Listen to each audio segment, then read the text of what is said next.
because I can't do anything else, and believe me, I've tried.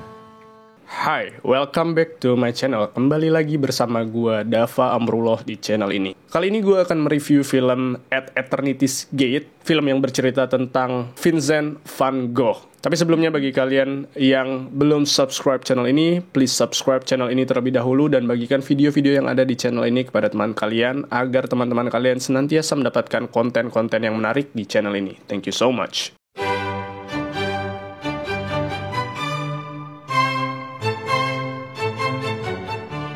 Vincent van Gogh adalah nama pelukis post-impressionism asal Belanda yang dikenal dengan karya-karyanya seperti The Starry Night, Almond Blossom, dan Sunflowers. Kisah hidup memilukan dari Van Gogh banyak diangkat melalui film, salah satunya berjudul sama seperti nama lukisannya, yaitu At Eternity's Gate, yang dirilis pada tahun 2018. Film ini disutradarai oleh seorang pelukis sekaligus filmmaker asal Amerika bernama Julian Schnabel dan dibintangi oleh Willem Dafoe dan Oscar Isaac. Kali ini gue akan mereview film At Eternity's Gate yang baru aja gue tonton untuk kedua kalinya. Jadi At Eternity's Gate bercerita mengenai kehidupan Vincent van Gogh sejak bertemu dengan Paul Gauguin dan menghabiskan waktu-waktu terakhirnya di Arles sebelum kematiannya. Pada periode ini, Van Gogh sangat aktif dalam membuat lukisan sekaligus berjuang menghadapi kemiskinan dan gangguan jiwa yang diidapnya. Film bergenre drama biografi ini akan menyuguhkan penonton bagaimana pandangan Van Gogh terhadap caranya berkarya, keresahannya, serta koneksinya dengan alam dan lingkungan yang menjadi objek-objek lukisannya. At Eternity's Gate nggak hanya menyoroti kehidupan pribadi Van Gogh, tapi juga cerita-cerita di balik karya-karyanya. Secara cerita, film ini nggak kayak film-film biografi lainnya yang menampilkan kehidupan seorang tokoh sejak masa kecil hingga akhir hayatnya. Film At Eternity's Gate hanya berkecimpung pada masa-masa sulit Van Gogh sejak kepindahannya ke Arles, masuk rumah sakit jiwa di Saint-Rémy, hingga kematiannya yang diduga karena bunuh diri.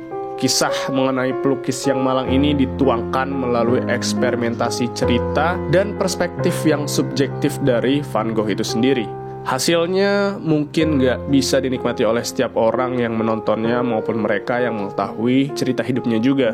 Tapi secara personal, gue dapat belajar dan mengenal Van Gogh lebih jauh melalui materi visual. Film ini bereksperimen dalam menerjemahkan cerita menjadi sebuah sajian visual yang berbeda dari kebanyakan film biasa. Kita tahu bahwa Van Gogh menderita gangguan mental berupa bipolar, dilanda kemiskinan, ditolak masyarakat sekitar, bahkan karya-karyanya nggak dicintai oleh publik kala itu. Namun alih-alih menghadirkan keindahan seperti lukisannya, film ini justru akan mengajak penonton untuk masuk dan menyelami penderitaan Van Gogh itu sendiri. Melalui eksplorasi visual dengan penggunaan handheld shot yang konsisten, perubahan warna, point of view shot dengan distorsi, dan gerak kamera yang dinamis serta berani untuk mendekat dan menjauh, penonton akan merasakan ketidaknyamanan menjadi seorang Van Gogh yang kerap kali kambuh, dilema, dan cemas secara berlarut-larut. Selain eksplorasi melalui sinematografi, film ini juga menampilkan sequence yang soundnya overlapping dan repetitif untuk menggambarkan kekhawatiran Van Gogh.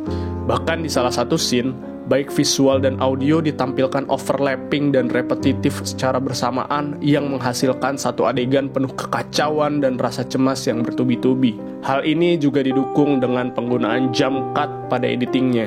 Kombinasi tersebut sangat efektif untuk memberi penonton sensasi yang nggak biasa dalam menyaksikan sebuah adegan pada film.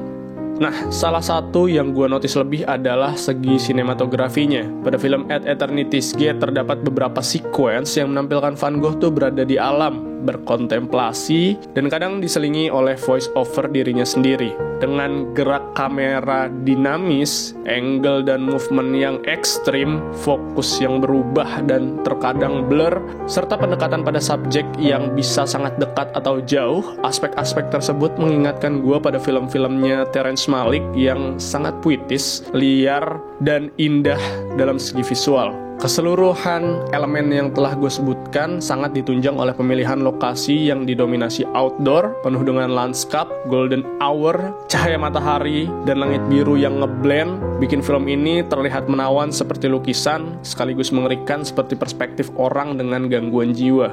Secara keseluruhan, gue menikmati film At Eternity's Gate yang mampu mewakili penderitaan hidup Van Gogh sekaligus karya-karyanya yang menakjubkan. Film ini mungkin bisa dicintai sekaligus dibenci secara bersamaan, selayaknya lukisan-lukisannya. Menurut gua, Willem Dafoe berakting dengan sangat baik di film ini, walaupun terlihat jauh lebih tua untuk menggambarkan Vincent van Gogh yang meninggal di usia 37 tahun. Dan seringkali gue bertanya-tanya mengapa dialog di film ini tuh didominasi dengan penggunaan bahasa Inggris, alih-alih menggunakan bahasa setempat yang justru ditampilkan sangat sedikit. Ya, kayak biasanya ya, film-film biografi Hollywood masih memiliki kekurangan dari segi menampilkan bahasa daerah setempat. Thank you so much telah menyaksikan video review dari film At Eternity's Gate ini. Jangan lupa follow Instagram gua @im.amru dan subscribe channel YouTube gua. Bagikan juga video ini kepada teman-teman kalian agar teman-teman kalian bisa menyaksikan review dari film At Eternity's Gate. Berikan pendapat kalian mengenai film dan review ini di kolom komentar. Sampai jumpa di review-review selanjutnya dan bye-bye.